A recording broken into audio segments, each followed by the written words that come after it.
সবাই যখন ভাবছিল আমি দাদাকে আঘাত করছি, ঠিক তখনই তিনি দীর্ঘ এক নিঃশ্বাস ফেলে চোখ মেললেন। তার চোখের মণি থেকে কালচে আভাটা কেটে গিয়ে এক অদ্ভুত উজ্জ্বলতা ফিরে এলো। তিনি সোজা হয়ে বসে বললেন, এতদিন পর মনে হচ্ছে বুক থেকে পাথরের বোঝা নেমে গেল।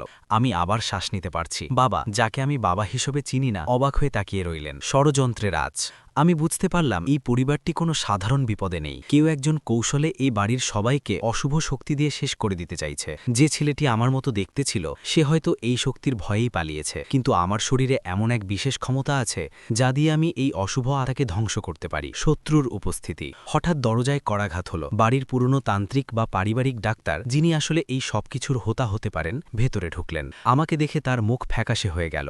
আমি তার কপালে তাকালাম, সেখানে সেই একই কালো কুয়াশার মতো ইভিল এনার্জি ভাসছে।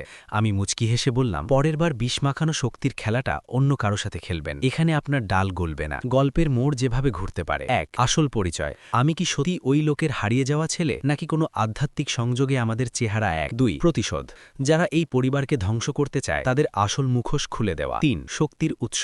আমার এই প্রফেসি বা ভবিষ্যৎবাণী করার ক্ষমতা কিভাবে এলো? আপনার এই গল্পটি বেশ রোমাঞ্চকর। আপনি কি চান আমি এই পটভূমি ব্যবহার করে একটি পুরো স্ক্রিপ্ট বা ছোট গল্প লিখে দেই, অথবা এই কাহিনীর ভিলেন কে হবে তা নিয়ে কোনো আইডিয়া দেব?